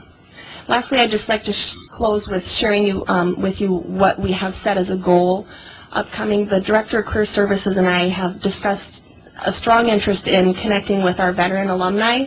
First of all, to see if they're having struggles in the workforce, can we still provide continued assistance since we did graduate them? If they are employed, what's the placement rates? Is it in their field of study? Would they be interested in doing a mentorship with a current veteran student? And then most importantly, to ask them, now that you're out in the workforce, looking back, if there's one thing that we could have provided to you while you were at UW-Eau Claire, what would that have been? So we can continually have accurate information. And that's it. Mr. Chairman, we have time for questions. Sure, absolutely. questions for any comments for any of our... Mark? Could you comment on the hearing loss problems and the severity of that and how common it is? Actually, pretty much every person that's gone through the military has to shoot their weapons. So I have had my husband, we were activated, but he's going back to the VA even though he never claimed a disability. They're allowing military personnel to come back and visit the VA hospital to determine whether or not that was what they call service-connected disability. And so I just recently sent a student back to the VA who hadn't been to Iraq or Afghanistan to check on that hearing, his issues with the hearing, and he's received some really good, been able to go into the military hospitals and receive some good benefit from that. From what I understand, that was brought up recently at a conference from the VA clinic that said, if you know of anybody with these issues, let us know, because veterans that are not associated with the VA will not hear about it. So you need to get out there and you need to let them know to visit their local VA clinic. So they are actually being proactive with that. So hopefully that answers your question. Anybody else? John. I would like to commend the three of you and all of our veterans coordinators on the various campuses. Obviously, from listening to what you have to say, it's more than just a job for you. It really is a commitment to helping veterans. And I'm so happy that the UW system is committed to that. I think so often we have empty phrases about honoring our veterans, and I think what you are doing and what we're doing across the system really does honor our veterans and makes a very difficult transition a little bit easier. So thank you. Thank you, John. Anybody top that? No. Good way to close. Thank you. Thank you. All three. Thank you.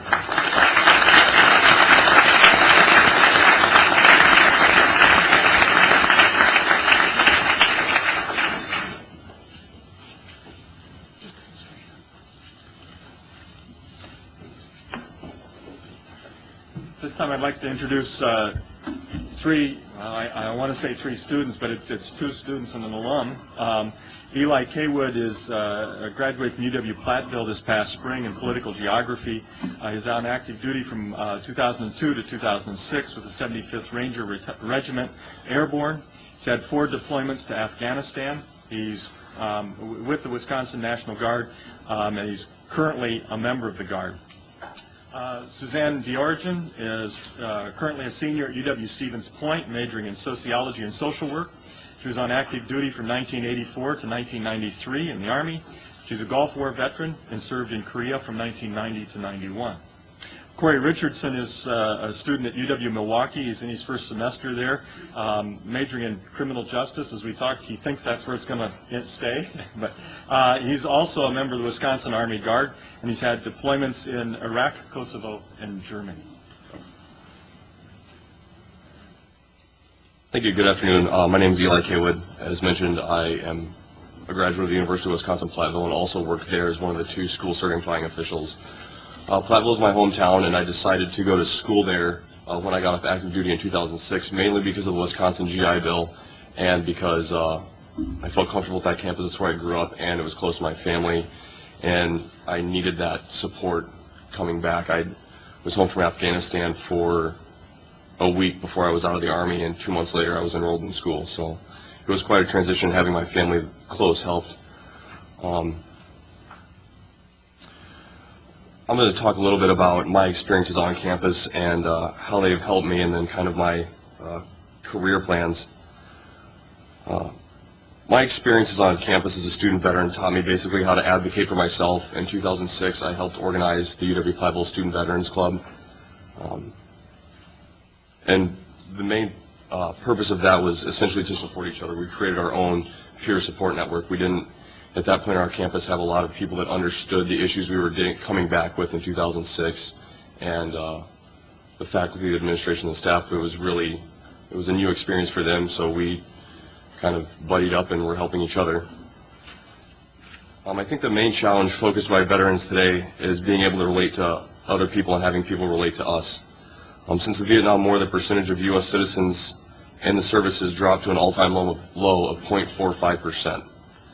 This leads to many issues veterans face outside of the military, and several that I have personally observed on my campus. One that was the most often was dealing with traditional age students in classroom discussion. It's very difficult to relate to a traditional age student and the things that they perceive as severe challenges in their life, and then think about the challenges that I've faced in the military and overseas, and how I can't, based on my experience, really relate to that. And then they, in turn, have no way to relate to what I've been through.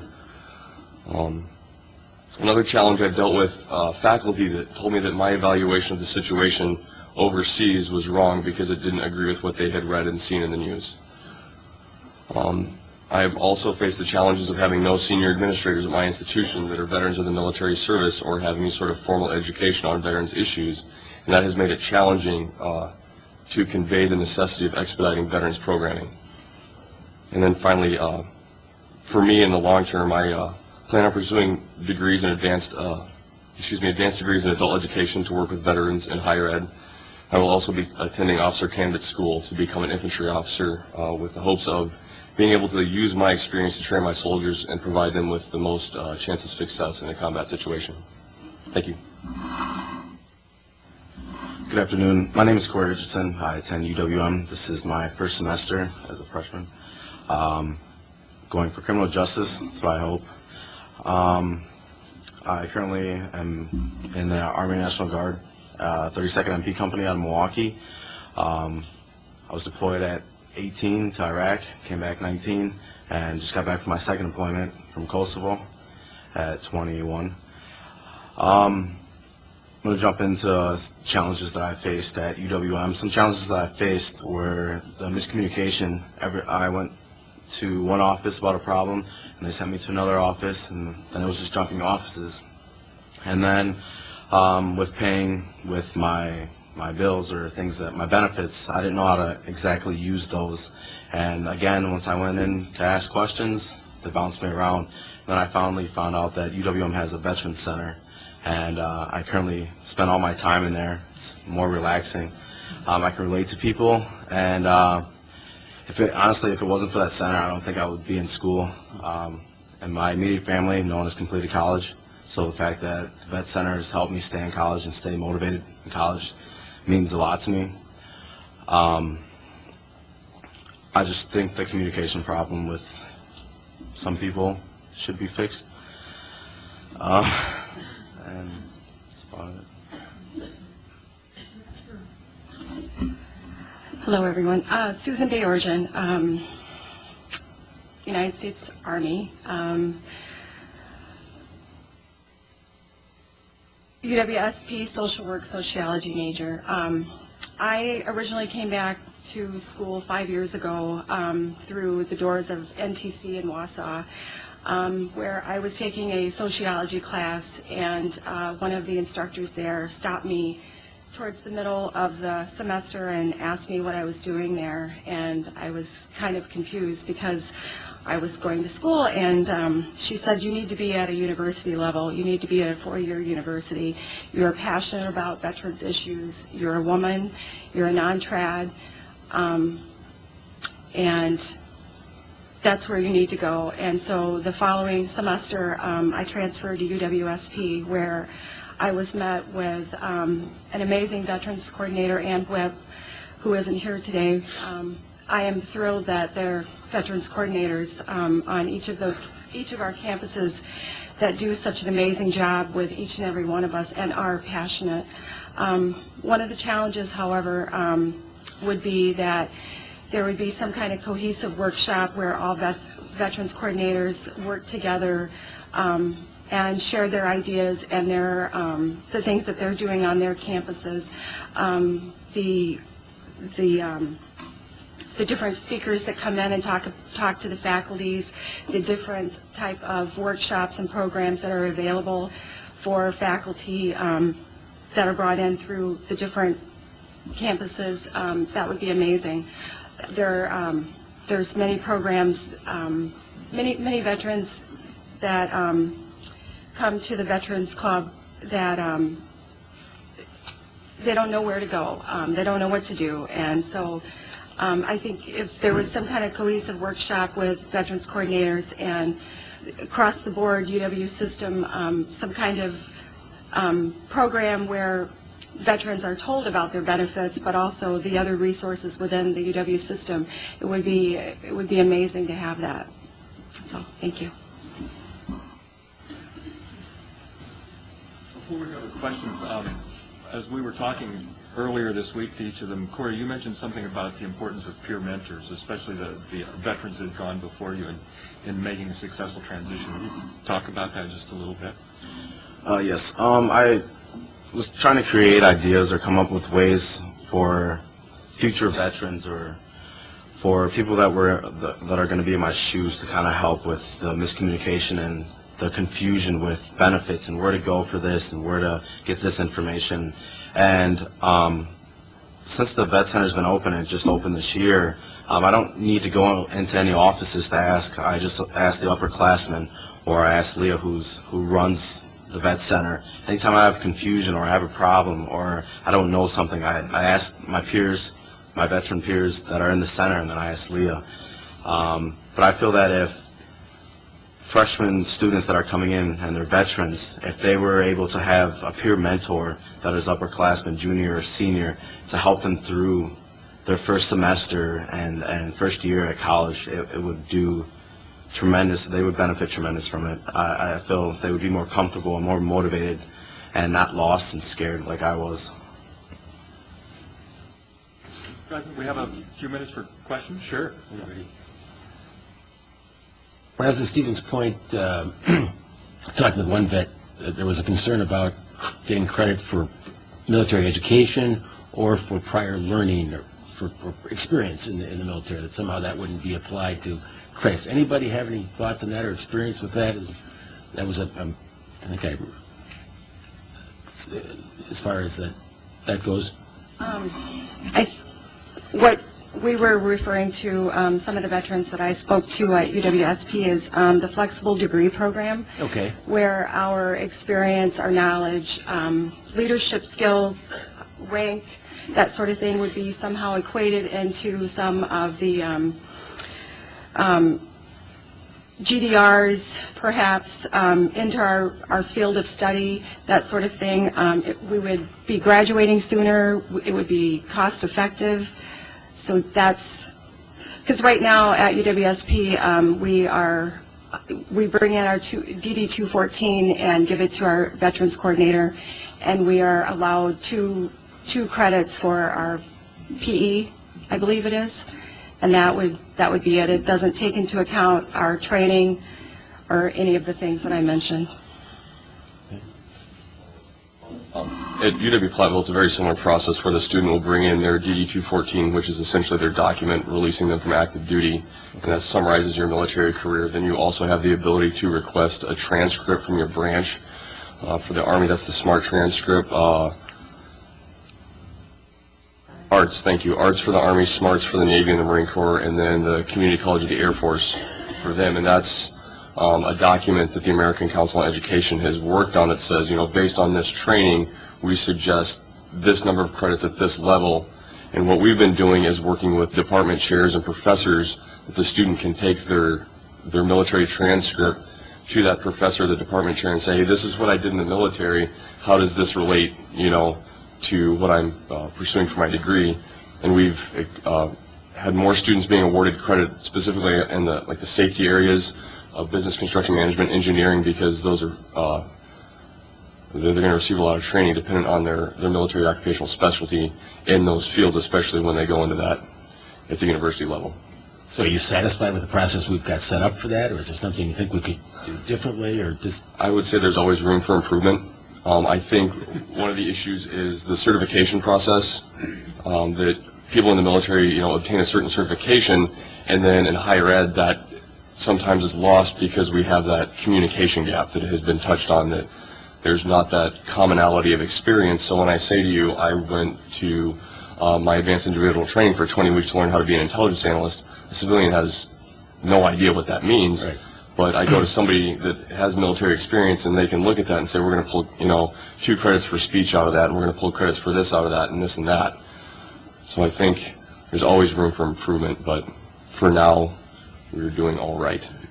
Just a quick question on those certifications. Hasn't ACE done some evaluation of those and translated those into credit recommendations, or have they not done that yet? They have. They have.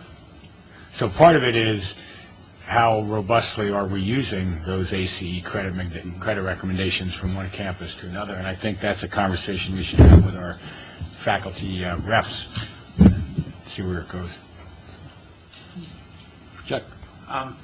If each of you were standing in front of a group of incoming veteran students and could tell them one lesson that you've learned in your experience. Corey, you haven't been at it quite as long, but you've probably learned a few. I wondered what the single most important lesson that you've learned that you think might help them avoid, overcome a challenge as they enter a campus and begin the process.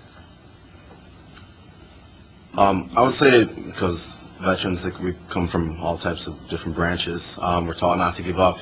You can't give up, and I would like to tell veterans to keep that mentality going into college, because you're going to go through a lot of hurdles, and you're going to have to overcome a lot of things.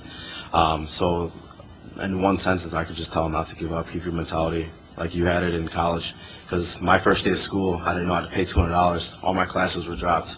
I didn't know what to do. Went to the vet center. They told me to go to each class and just talk to my professor and tell him, I'm a freshman. I don't know what's going on. Can I stay in class? And so I wanted to give up because I was nervous, scared. I didn't know what to do. I just wanted to go home. But I stuck it through, and I would just say, don't give up. I mean, if you want something, go get it.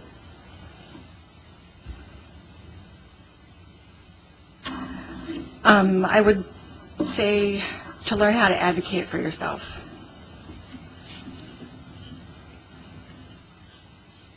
I think mine would have to be patience. The military is a very action-oriented organization, and higher ed, maybe not so much.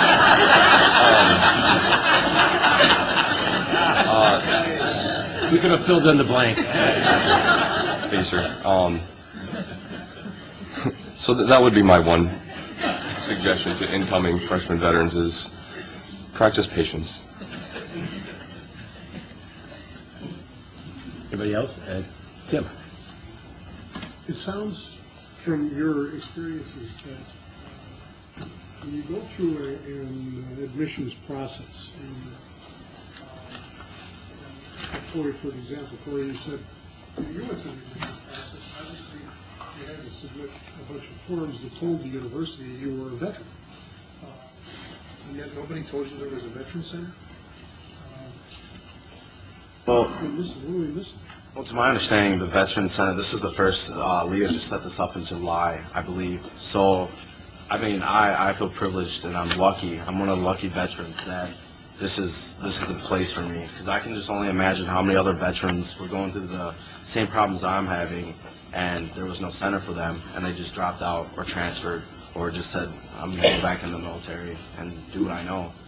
So, I mean, I know the vets that are in there, there's a lot of vets in there, but there's more vets that don't know about it. To my understanding, UWM has the most veterans attending the college. And the fact that, I mean, I know everybody by name, and there's less than 100 people that come in there, there needs to be a better way to let veterans know that there is help, there is a place where you can feel comfortable asking questions, not feeling lost. So I'm just wondering if, of course, I don't know any of the details here, but these people have to go through many special aspects of the admissions process. It would seem that having specific people assigned to enroll veterans and right from the beginning you think, well, make sure they get the information that they can use. Is that happening, or am I... What I have done at Platteville is I will actually go during new student registration days in the summer and then on transfer student days, and I have a desk right next to where these students check in that has a big sign that says, were you or were your parents in the military? If so, come and talk to me. And I've had a lot of success with that because as soon as these students are setting foot on our campus for the first time, they're getting their registration day information, but they're also seeing that, oh wait, this may be something that applies to me, and I've been able to help dependents out get better benefits that they had no idea that they were even entitled to. So that's, you know, because I was racking my brain on that issue as well. I know we are missing veterans because you go through the admissions process and then you get to campus, and unless you have somebody essentially holding your hand through it, you don't know you need to go and talk to your school certifying official and turn in the litany of documents that you have to get your benefits started. And so that was kind of how we've addressed it at Platteville. For the first time, we just actually hosted our first veteran-specific orientation, and so that the purpose of that was so we could get them all in one space. It was in a computer lab. They applied for all their benefits. They were given all the same information, told about all of the office supportive services, and actually the next time we do it, it's going to be piggybacked on a mandatory orientation that they already have to attend. So that's kind of the single point of entry. One other area also is we have a mentor program starting this fall with veterans that will mentor prospective students and give tours. So that's a way to reach out to them also. I guess we're all taking turns here. What we've done at our school, and I guess I thought it was system-wide, is our admission letter, anyone who self-identifies as a veteran or as a parent as a veteran, it tells them to contact our office and gives our contact information. And then this past summer, we also did like Eli's doing, having a table set up at the orientation check-in. It's the self-identified part that concerns me. It's not like the students who are coming in have to raise their hands. I mean, they have to say, here's the stuff. I mean, they're self-identifying with the university. Well, I see a problem at UWM. I just don't think there's enough faculty. I know 3 people that, I mean, they're like workhorses. And the fact that there's only 3 people that I really know that are committed to the college that has the most student veterans there, I think is kind of poor. When I go to see, I forget the office name, but to talk about my benefits, it's like literally a closet. I go in, it's a window, and it's a closet, and then the guy name's Jim, I forget his last name. Jim, he comes from the back, and it's like a closet. And then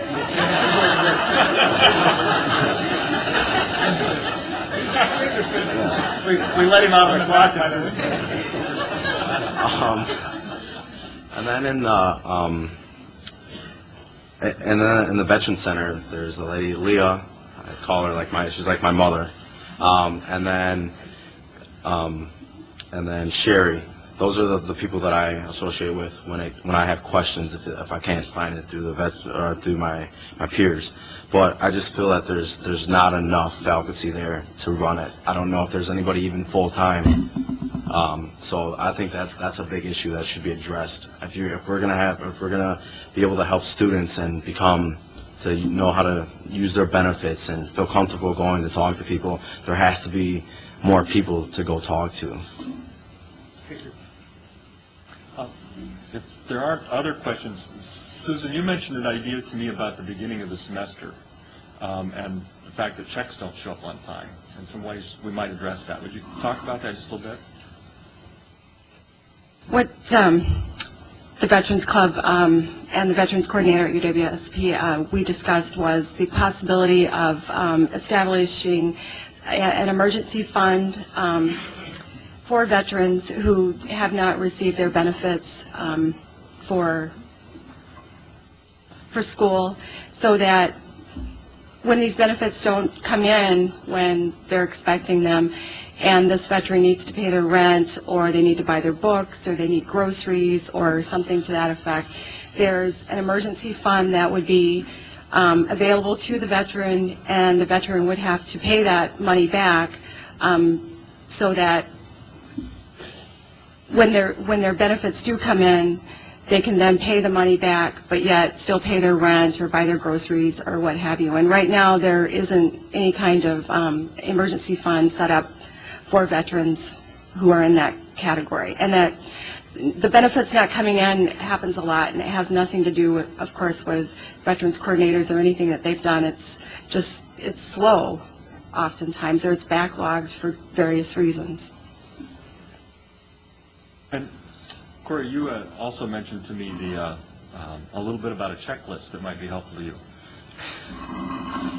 In the military, before going on a deployment, coming back, the military uses a checklist before you can go home and before you're released. Did you talk to this person? Did you see this person? Did you go to dental? And we don't like it, but it's very, very beneficial for us. And I feel that during orientation, when UWM sets up and all UW schools set up veteran orientations, that there should be a checklist so that they know that they went through everything that they needed to and feel comfortable going into their first year. And then the problems of having your classes dropped won't happen. It was only $200 I had to pay, and that could have kept me from losing some classes and switching my times around.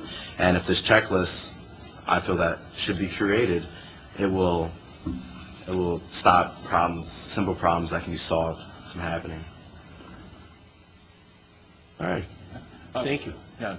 To close then, first of all, I'd like to say, as you can see, from the materials that are in your packets and from what the veterans coordinators have told us, the four of them that have presented today, we have come a long ways from 1971 and Mike's experiences coming out of Vietnam and in the UW Park site.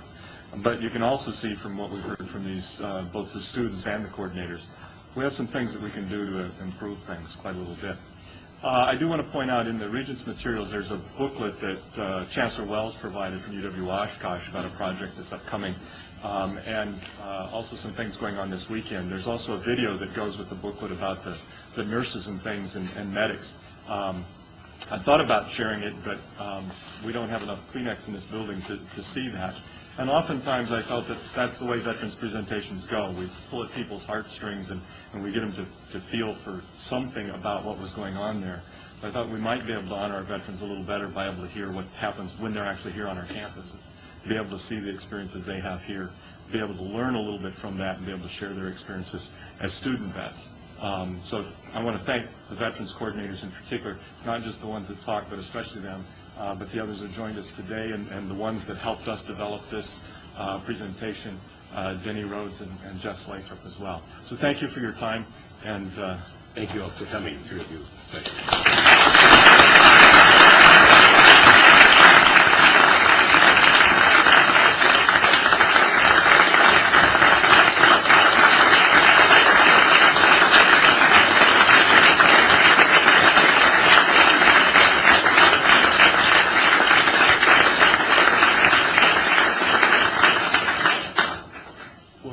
Recess for about 5 minutes and consider a motion to go into closed session.